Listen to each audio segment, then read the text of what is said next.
It's time for a quick shout out to some of our friends. The Old School Mini Bikes and Parts Facebook group. The Strictly Vintage Mini Bikes and Go-Karts Facebook group. The All About Mini Bikes Facebook page. Genuine New Old Stock Vintage Parts. The Vintage Snowmobile podcast. And the Muscle Car Show and Tell podcast. Ben Thomas is your independent AMSOIL dealer. Click the link in the description for your free AMSOIL catalog, or scan the QR code to earn the deepest discount by becoming a preferred customer.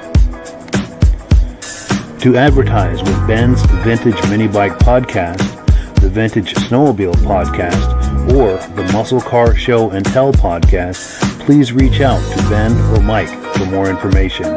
Details in the description of this video.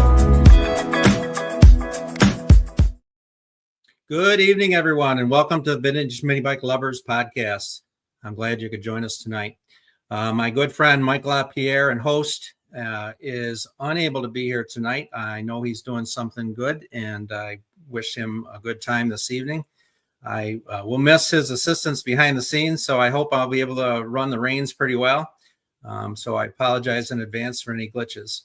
We got a great show planned for you tonight. I am expecting our co-host, Rob Hildrich, to join us. We'll be talking about some AMSOIL at some point in the show. And also, Rob is a big fan of mini bikes, and so I always appreciate his comments and what he sees as we look through some of the video footage. For tonight's show, we're going to meet George Ackerman. George is owner and creator of the Moto and Mini Bike Mini Barn Museum. George has an awesome collection down there. He does an annual event for motocross in the fall. Something new this year, though, he's going to be doing a show in later this month, about 13 days from now. It'll be 2 weeks from yesterday.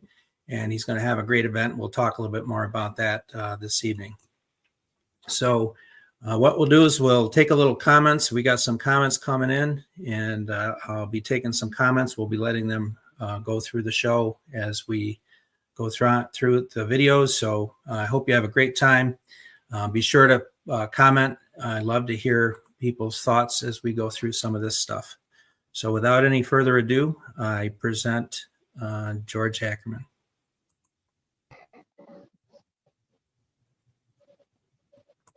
I'm here with George Ackerman from Ruther Glen, Virginia. Hey, George, welcome to the show. Hello, everyone. Glad to be here. George, you know, you and I have not met in person, but I kind of feel like you're one of my brothers already. We've had several times to chat over the past several months or more, and I'm really intrigued about what you have going down there and an upcoming event you have. And we'll talk more about that later on in the interview. But tell us a little bit, what got you started in mini bikes? Well, you know, I was the typical kid that saw other kids got mini bikes, and we just kept begging our dad. I had two brothers. There's three of us, and we didn't have much of a place to ride when we first got it. We lived in town, and it was just an alley. But we wore that alley out when we got one. We kept bugging Dad, and he finally bought, I remember it was a Montgomery Ward's 525, so it was a big one with the 5 horse.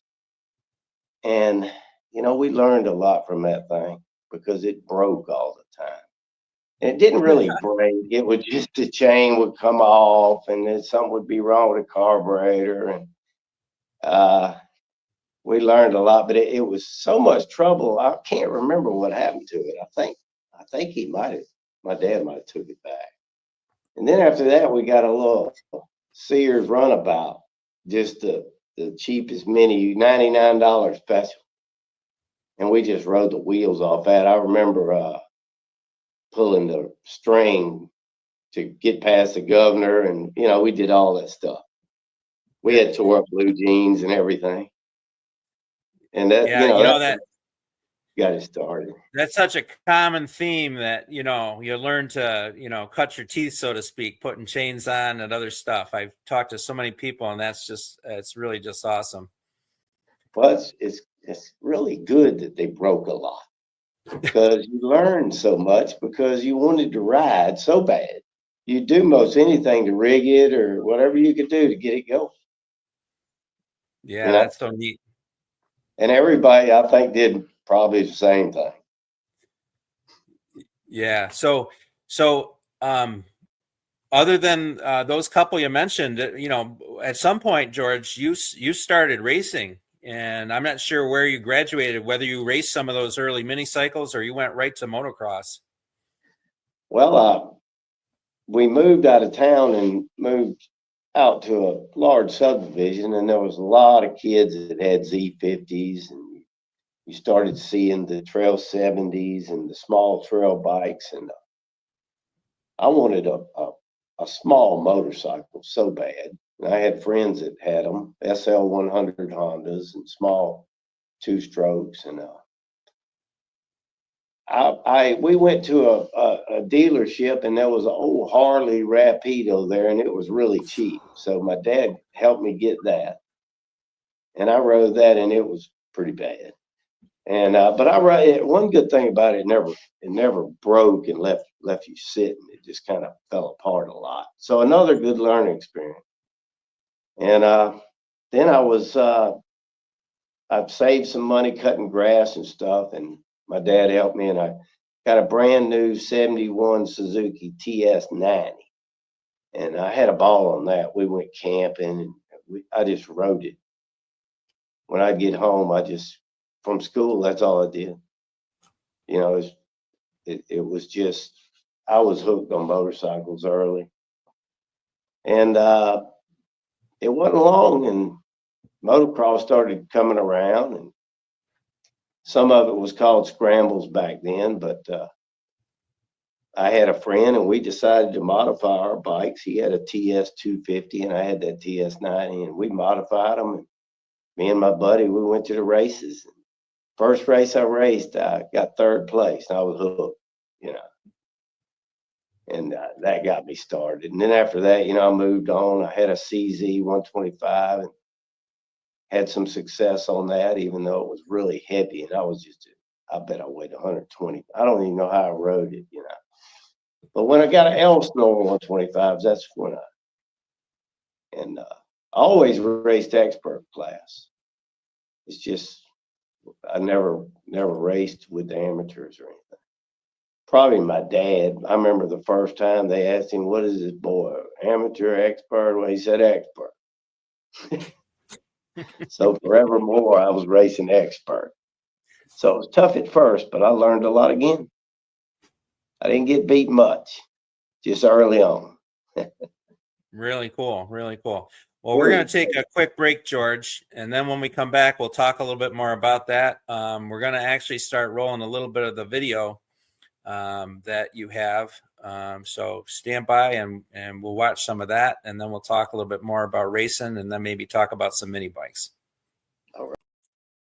Hello, guys.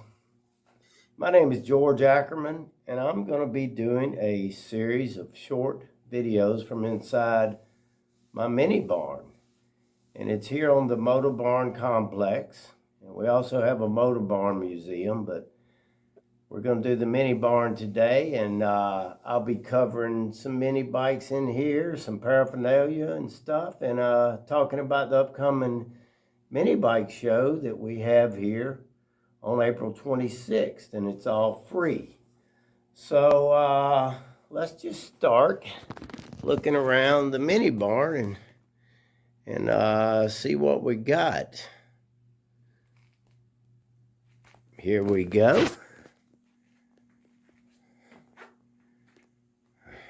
Let me get back here. Okay. We'll start here. You can see there's lots of reading material here. There's a nice, I like original mini bikes. So we have a nice MTD. That's a nice rider. I rode many times.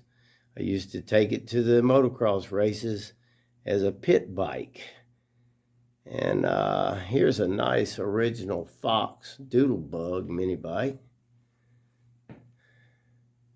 And we've got, like I said, I like originals. And we have a nice Coleman with a Saxonet and a Fox Sundowner with a Saxonet 2-cycle engine. I've rode these a lot in the past, and my grandsons rode them. Besides those is a Arco Easy Rider 3 is what people call it, but it's a rare chopper, hard to find. I'm planning on restoring that one day, just haven't got to it. Now we have a tote goat back here, and I restored this tote goat, and I've actually taken it hunting, and it runs real good. It even starts on 20-degree mornings on the first or second pull. I've added a few things, a tool kit, auxiliary fuel tank, added a flashlight and some accessories. But it's been a really fun bike to restore and ride. All right, right here we have an original Sensation mini bike. It's a nice runner. I did add a few things to it. It's all original paint. And right above it is another Sensation mini bike. Once again, all original paint. Just a nice original mini bike. So we'll be back in a few minutes, and we'll do some more videos.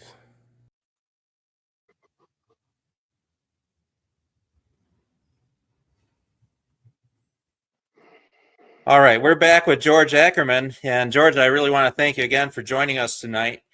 We were starting to talk a little bit about your race career. And, I know that lasted a number of years. You told me before the show that you had a photographer actually following you around, and it was really, really neat experience. And in the Moto Barn, you've got a couple of bikes that you had raced at later years quite a bit.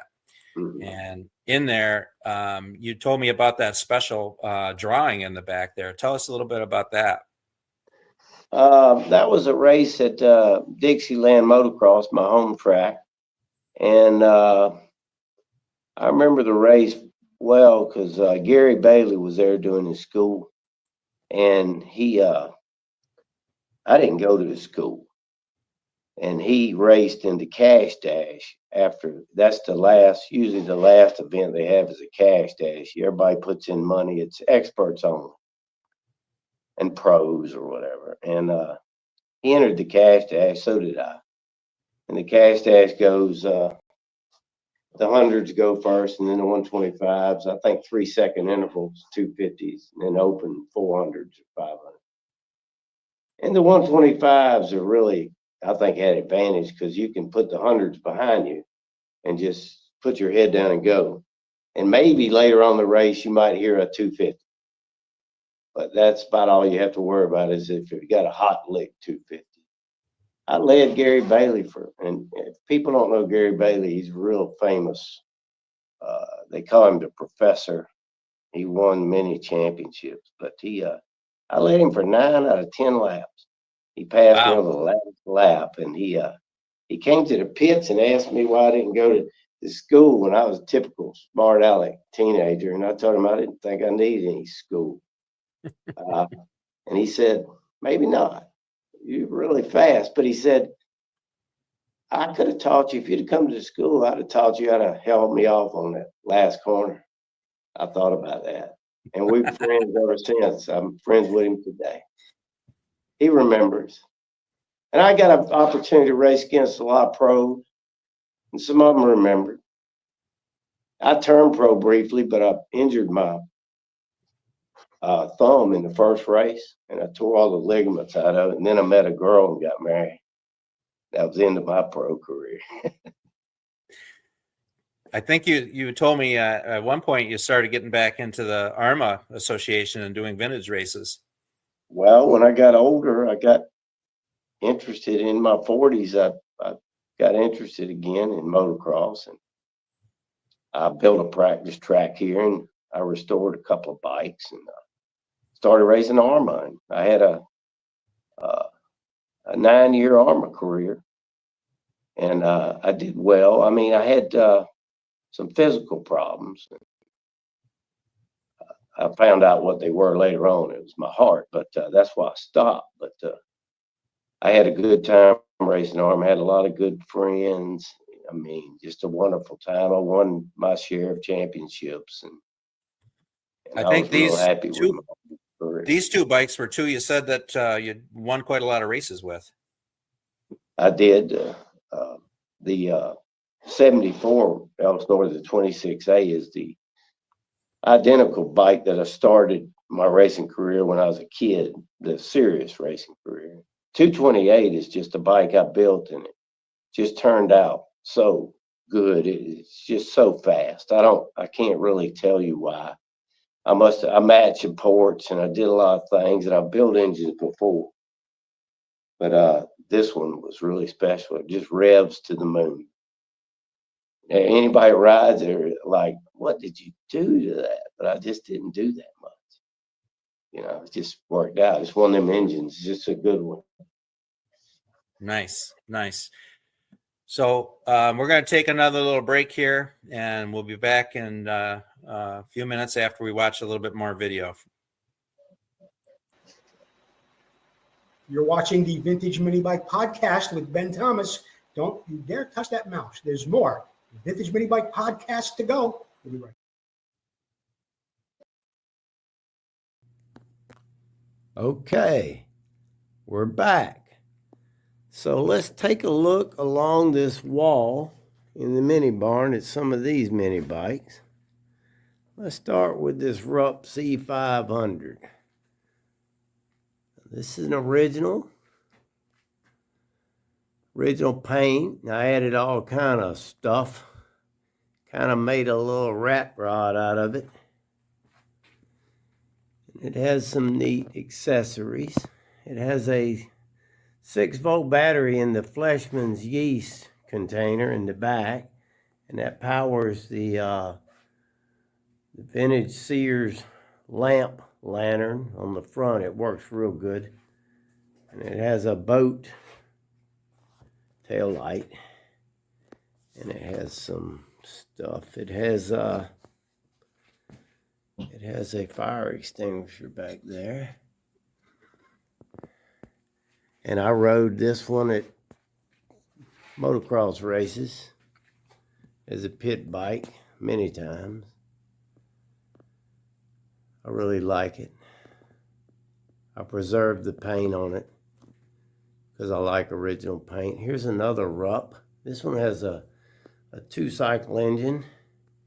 It's been added to, and auxiliary tank, and I just left it the way it was. Here we have a lot of helmets and engines. Different mini bikes. This is a Genco. A little Gen is what this is called. It's original. It still has the pedal control on it. Little Gens had this pedal control, and they didn't have a conventional throttle, and it didn't work very well. They say that when you hit a bump, your foot bounced around, and it was very hard to control the speed of the mini bike. Here's some Hodaka engines down here. Other Tecumsehs. More Tecumsehs. Well, this is a taco, and it's for Jolie, a bean. This is the kit that you could order. And this one has an interesting Clinton 2-stroke with this crazy looking pipe on it. And it's just a neat mini bike. It's got the coolest tires you've ever seen. I really like them. The pattern on them is neat. And now this is a homemade mini bike that we will get to when we come back.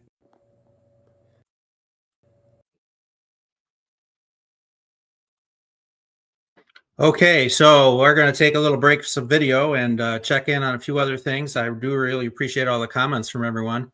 I'd like to give a few plugs at this time. We've got a lot of channels that we go out to, and that's really due in large part to a couple of guys. With respect to Mike LaPierre, he has the Muscle Car podcast that he does every Wednesday night, and that goes out on all of his channels just like this does. We also have the vintage vintage snowmobile lovers podcast. And I do really appreciate all the guys that are coming over from that time slot Thursday nights. And right now the Muscle Car podcast is going live every Wednesday night. And Mike does that generally April through October when the snowmobile lovers podcast will kick back up. I also want to give a shout out to my friend Joe Abadi at the Vintage Motocross Q&A podcast. Joe does that every Wednesday night, 6 p.m. Pacific, 9 p.m. Eastern time. Joe has a great show, and I really appreciate the camaraderie and support he gives me in this venture as well. I want to give a shout out to my son, Eric, on the Benedim channel. He broadcasts all the podcasts on that one, courtesy of Mike's StreamYard podcast software that we use. And Eric has an awesome channel with all kinds of snowmobile content. If you dig really deep in there, you'll find some Farmall content and some other stuff. And I think he's going to branch off into a few other things. But his primary focus is the snowmobile shows, the vintage snowmobile shows, and riding. And so he does a great job there, and I really appreciate that. I'd like to give a quick shout out to everyone who is using AMSOIL. As you know, I'm a dealer through Mike LaPierre, and Mike is a dealer under Rob Hilditch. And right now they're doing a little promotion. If you spend $125, they'll give you this free magnetic bowl. It's just use free bowl in the order menu. If you'd like to get signed up, my referral code is on the bottom of the screen. If you look down in the description, there's links. I can get you a free catalog. I can get you signed up as a preferred customer. With respect to these promotions, the AMSOIL oil is really great for the mini bikes. I want to tell you, you need a high zinc content, and the small engine oil is high zinc content. And so this is really what you want to be using. For the Honda trails and the stuff that have the clutches and whatnot, there's also an oil specifically designed for those as well. So if you want some more information, please reach out to me. As far as the schedules goes, we're going to get back to some more with George Ackerman. And at the end of the show, I'm going to air a video that I did as a tribute to Mark Ditro, Marcus Motorworks. Mark unfortunately passed away untimely last fall, and it's really, really sad. And I was very moved recently that his wife had watched that for the first time in the past couple of weeks, and it really meant a lot to me. And anytime I'm working on an engine, I can't help but think about Mark. And he was so good to so many people in the mini bike community. He really did a great job on engines, and he was a wealth of knowledge, and he wasn't shy of sharing that wealth with anyone that asked. And so I miss that. Mark, you are definitely missed. So without any further ado, let's get back to the interview with George Ackerman. We're back with George Ackerman, and that was our mutual buddy, Joe Abadi. When we left off, thanking everyone for making sure they watched Vintage Mini Bike Lovers podcast. And I'm really grateful to Joe. I know he's a good friend of yours as well, George. And, I've got great supporters. Joe's one of them, Preston Petty, International, Motocross, Legends and Heroes Tour. It's just great. I appreciate that. All the good guys. Appreciate that. Joe's podcast features vintage mini bikes, or excuse me, vintage motocross. Is really in depth, really covers the gamut. And I would welcome everybody to make sure you check out Joe's show every Wednesday night, 6 p.m. Pacific, 9 p.m. Eastern time. And Joe has his own channel, the Vintage Motocross Q&A feed. He has it on YouTube as well. So please check out Joe's show, anyone watching. So we had seen some mini bikes in the clip there, and there's a couple that really caught my eye in particular. And the one in particular was the Tote Goat. And I've got a little clip that. So we got this Tote Goat, and I know you told me that's one you restored. So tell us a little bit about that one. Well, when I got it, it was in pretty good shape, but I had to tune up the engine, and I decided to paint it with a brush. And I bought a really high quality brush, and I put several coats of it's like a heavy duty tractor type paint. And it's not real shiny. It's still like a matte green. And then I had some modifications to do to make the throttle work right. And it has a lot of original parts on it. And the seat is original. And I added a few accessories like I showed in the video, toolkit, auxiliary fuel tank. The reason I did that is the Briggs engine had one of the deep, large fuel tanks, and it had a hole in it. So I had another tank carb that would same thing, but the tank was smaller. So I didn't want to run out of fuel in the woods, so I made a manual auxiliary tank where if I thought I was getting low, I could look, and then go, okay, I'll put some in there. You just hope a valve runs in there, so nothing to break. You kind of take the cap off, put the hose in there, open the valve, and run it in there till you want to cut it off. And you put it back. That's how it works. But it works every time. So, and I used it hunting. I took it deer hunting a couple of times. I didn't drag any deer out with it or anything. And I took it squirrel hunting.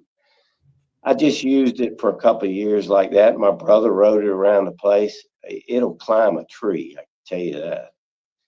And you can start it in really cold 20s, and it'll start up, and it almost sounds like a hit and miss engine. It's going bump, bump, bump, but you come back in 5 minutes and it's picked up the pace, and after a while you take the choke off and you're fine.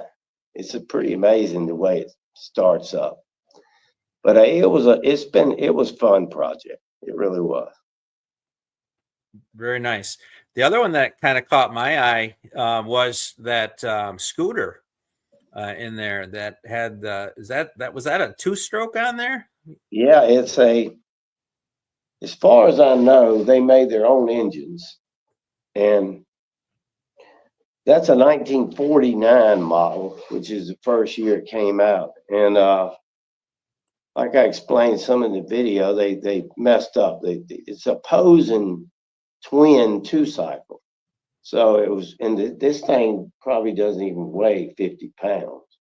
So it's just way too much engine, for what it is.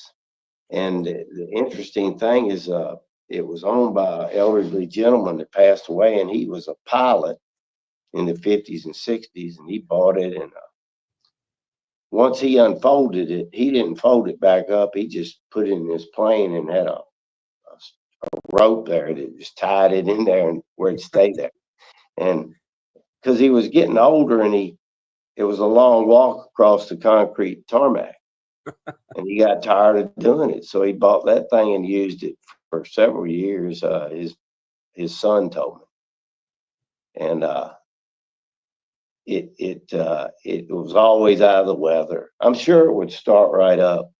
And as you can see on the picture, it's got the neatest little twin exhaust, the little square things you see coming down. Yeah. That's your exhaust. That's your exhaust on your opposing twin. So it's just a really rare scooter because they quickly changed it. The first model was way too powerful and fast. He told me his father had to take it easy with it. And they went to a single cylinder, and I can't find a brochure or advertisement with this engine. They always have this single.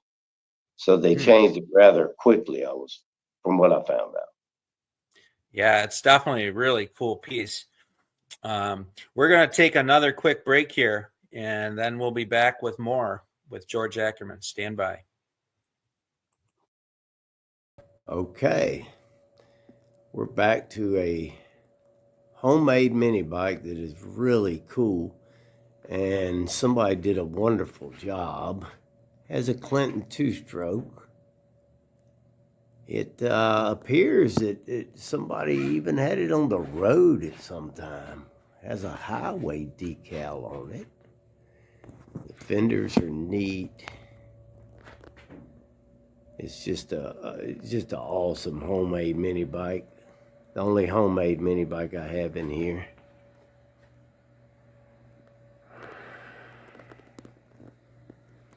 Now this right here is an Argyle scooter cub.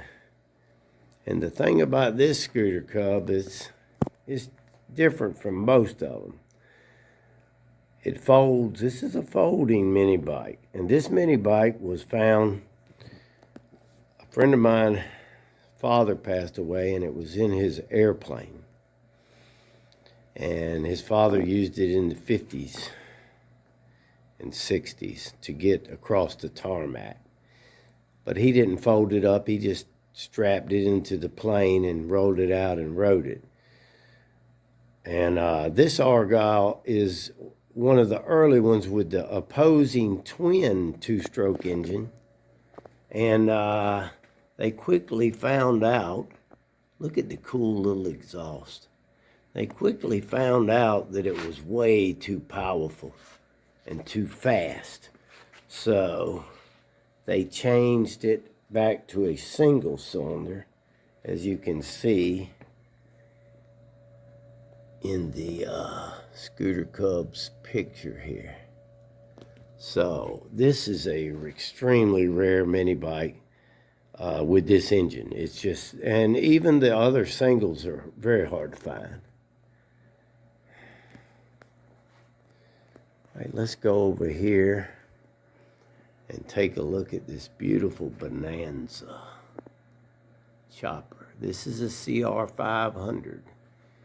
I did not restore this bike. I bought it restored. It is beautiful, and it is an excellent restoration. I've seen some nice ones. I haven't seen any better than this one. And I like the color. I like the green. And it's really the prize of my collection. So we'll be back soon.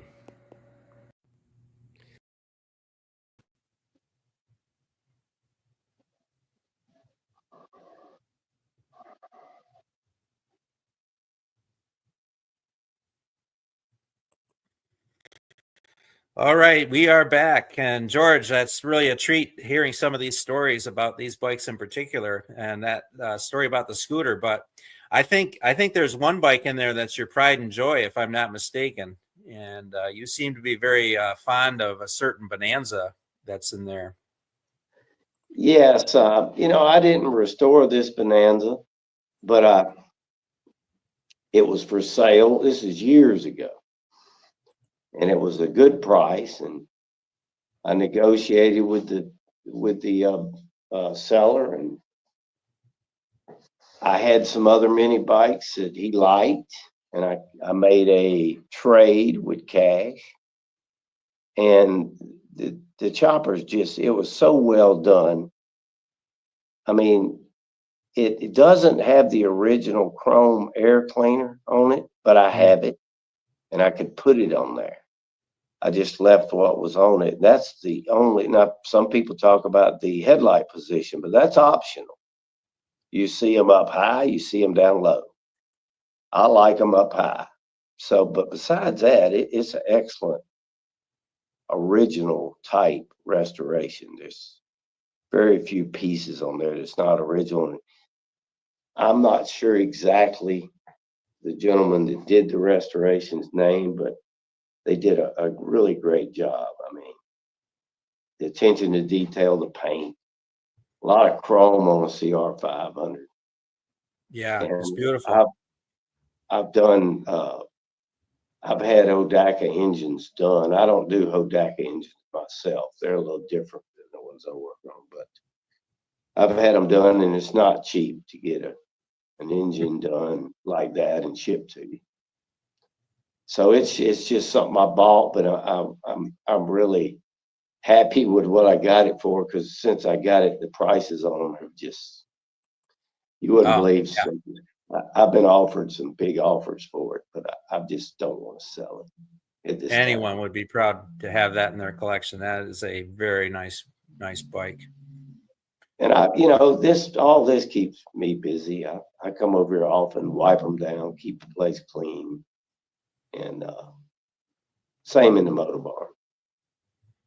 And it doesn't take as much time as what you would think, and it's just something that keeps you going. And you enjoy it, when you look back, you can actually look back and say it looks good. And what the neat thing is you've got that set up as a climate controlled environment. So, those are going to be preserved. That's really an awesome thing. That's right. Especially here. Now, over there, it's not all climate control, but some of it is. But here, all of it is. Are you in the main part of the Moto barn? Is that where you're set up right now? No, I'm in the mini barn. Oh, you are in the mini barn. So how big is your facility? Just out of curiosity, where you have the storage of the mini barn. All right, the mini barn building is 900 square feet. The motor barn is it's 1,600 square feet. But it's I have really to say, George, the way you've got that set up, that is very well organized. Because it looks like a much larger area that you have all those bikes set up. They're very nice job. I learned when it got crowded, go up. So a lot of room to go up over there. Not so much here, but this building is nice and cozy. Yeah. I remember when you first started posting some pictures and setting the bikes up, somebody was kind of critical of you going up on those, but it was like, I'm not sure what they were thinking, because like you said, you can take those bikes down at any point very easily. Yeah, there was like, they'll never be ridden, but I can get one down. I'm looking at one right now. I could get down, put fuel. I can get down myself, even with my back. I could get it down and put fuel in it, ride it. Which one's your favorite one to ride, would you say? Oh, I rode that. I tell you, if you ever want a good riding mini bike for a good price, the small wheel, I've had them both. The spoke wheel MTD and the smaller wheel MTD are both nice, full-size minis. Even the smaller one, adults fit on it good. It has a great seat. The rear suspension actually works. The brakes work. It's got the 4-horse Tecumseh, the slanted engine in the one I'm looking at. That's a nice ride. It's just some of them are cool looking, but they're terrible to ride. And you find out real quick, I can't do this. But those MPDs, I've had the spoke wheel and the small one. Those are excellent. I like the little small Rups. The small wheel Rups, the early ones. I don't have any of the spoke wheel Roadsters or anything yet. But the small Rups have a really big seat, and it's comfortable. And you heard it here. You heard it here first, folks. He used the word, he doesn't have one of those yet. Yeah. I don't know where I put it. But I've got 3 more bikes coming in here, and I do have more room, believe it or not. There is Well, if room there's a for will, three there's a more. way. Well, that lineup over there isn't particularly crowded, so I could crowd a couple of more in there pretty easy. Yeah. Well, you got some open floor space, it looks like, too. So Well, I'm I've rooting got for a you. lot of open space. Yeah, I like to keep open space because when we have the show, I'll have these, they'll just be coming in and out on both sides. Right. There's big doors here and big doors there, and you got a deck out there. And you can see the whole grounds from out there and the show and everything. All right. And Well, that's where a lot of people announce and all. we're going to take one more break from the interview and watch the rest of that video, and then we'll be back on the other side. Stand by. Ian, who my brother Mark Ackerman restored. And it's just immaculate. And it won the PVR bike show, mini bike show in York, Pennsylvania, which is a very tough show to win. And, I was very surprised. I've had friends that tell me they've entered a dozen times and have never won anything. So this is a real beauty. The attention to detail is really something. And the paint quality and the entire bike is just beautiful. So we'll move on across this wall. More hats.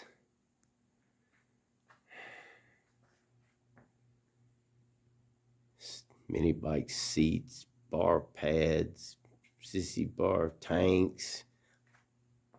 Oh, and something that everybody likes. One of those. A Kickstarter. More stuff. More stuff. We'll walk around over here. I'm going to show these. These are the awards for the upcoming Moto Barn motocross bike show. And this is the first time that these awards have been seen in public. And I have 5 best in shows, none alike. And as you can see, they are so custom.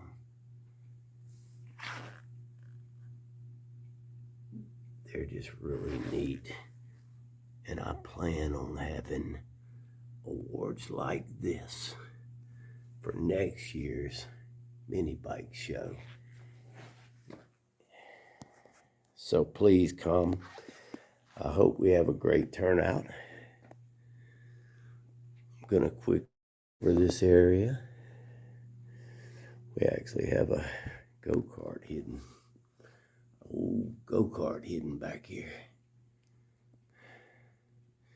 This is a area for Virginia local district motocrossers that we did. And there's a few motocross bikes in here, but not many. This Mako is one of them. Be back in a minute. Okay, let's start another video. I want to talk about the show coming up on April 26th. It's all free. We have a swap meet also. We will have hot dogs, all the condiments, drinks, and it's all free. We're going to be giving away these custom-made Best in Show awards right here. And I'm sure a lot of y'all have seen these. I made them myself the best I can, but I guarantee one thing, there's none alike. You won't have another one. And just here's some of the goodies that we're just giving away as honorable mention prizes and, such. And we will have the Preston Petty mini mutter fenders on display here. And I'm really excited about these because if you have mini cycles or even the spoke wheel mini bikes. These fenders can be trimmed. They're really nice. There's more colors coming, and it's just a great thing for the mini bike community to have another option. All right, let's take a look here at some of these mini bikes. Like I said, I like originals. And this Easy Rider, this is a Arco Easy Rider, one of the later models, 72 or 3. You can tell by the handlebars. But it is all original. And if you ever want to look at one for an example of how to make one original, this one is original. It wasn't ridden much, and it's just really nice. Now, of course, we have engines, lots of engines on display. And we have another Arco. Now, this is the later model, the 70 model, and you can tell the handlebars are different.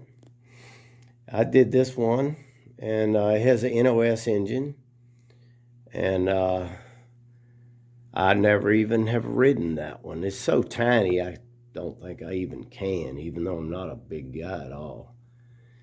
This green Arco is one that I purchased, and it was restored, and I really liked it and got a good price on it. And there's lots of memorabilia, original Bronco helmet in the box.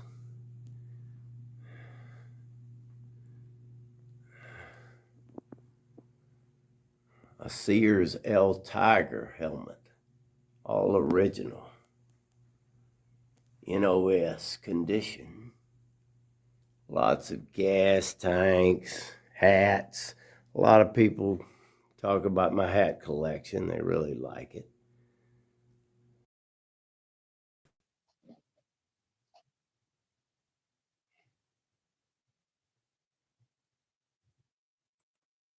We are back again, and that is just an awesome setup you have there, George. I got to say, I'm sure the viewers agree that the video tour we just received was really awesome. And there's you have an open house. It's a show and swap meet coming up on April 26th. Tell our viewers a little bit about that.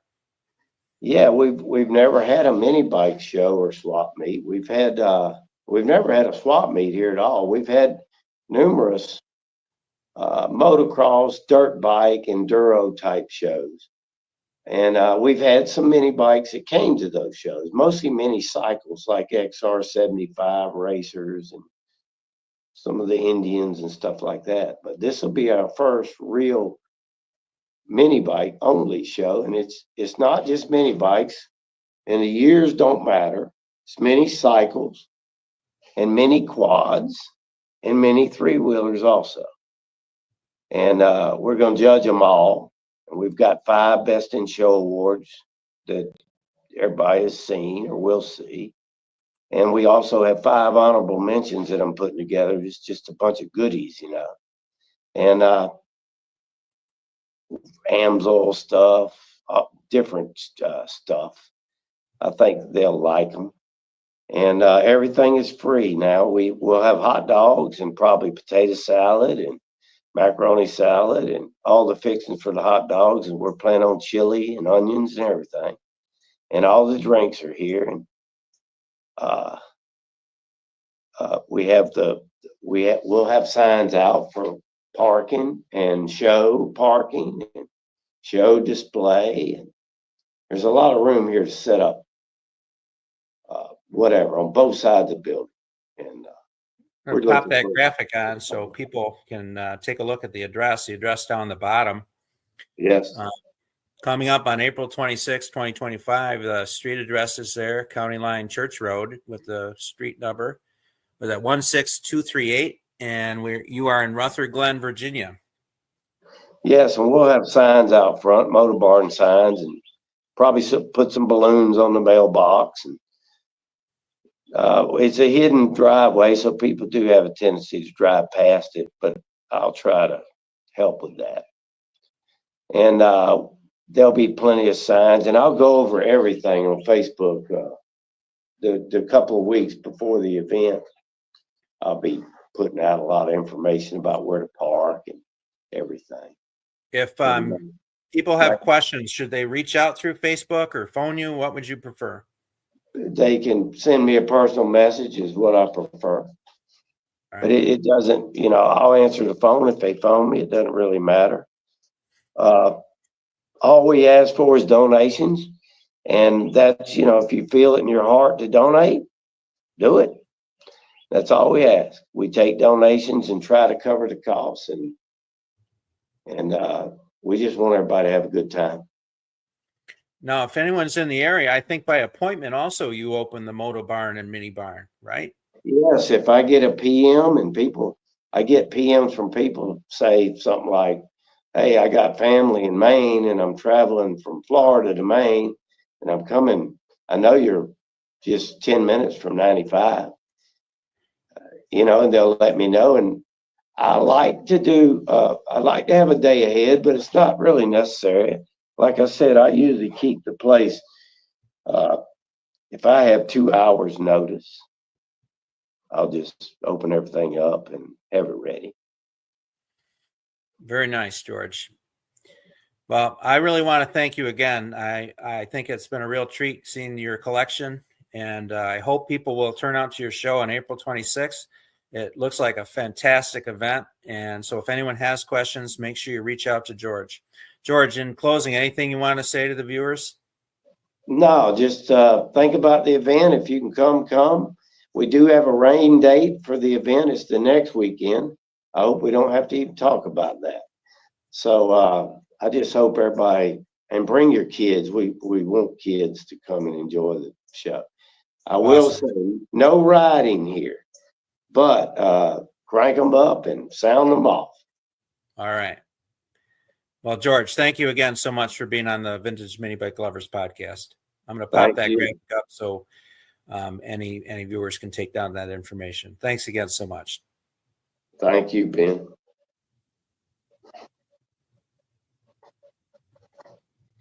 So it was really nice to see George's facility, and I really want to thank George Ackerman again for taking time to sit down with me and talk about the Mini Barn and his upcoming show on April 26th. It really was a pleasure, and I hope the viewers enjoyed it as much as I did. We're going to queue up that last video I mentioned showing the Mark Ditro restoration of a very, very special H30 engine that he did for me. Stand by.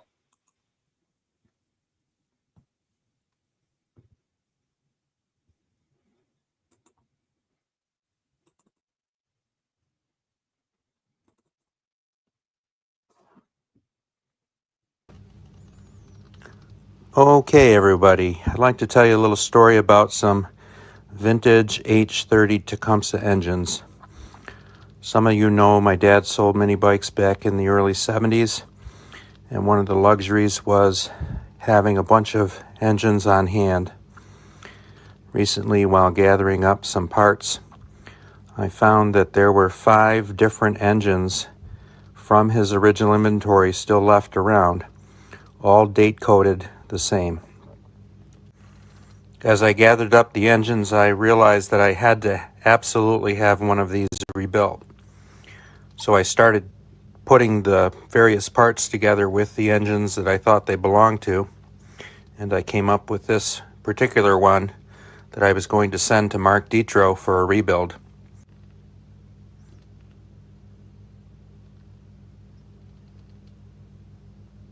Mark wasted no time getting the engine all organized on his workbench.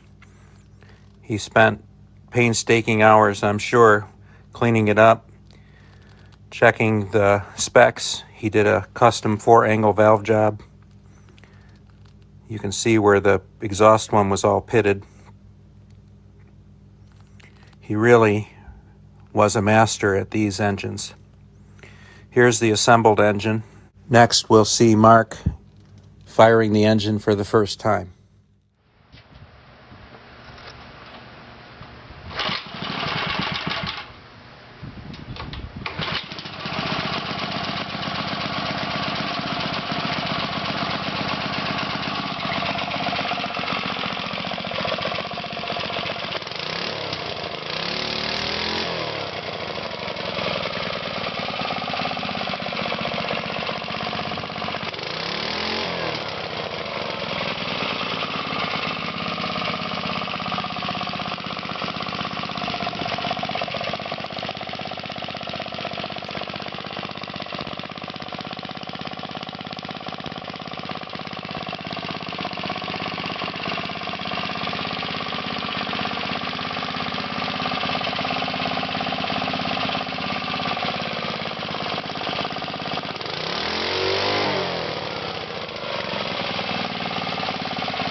Mark's attention to detail was impeccable.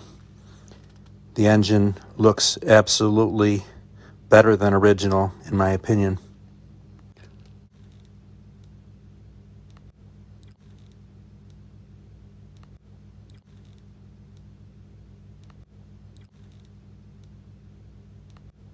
Mark always used the water slide decals from Mini Bike Paul.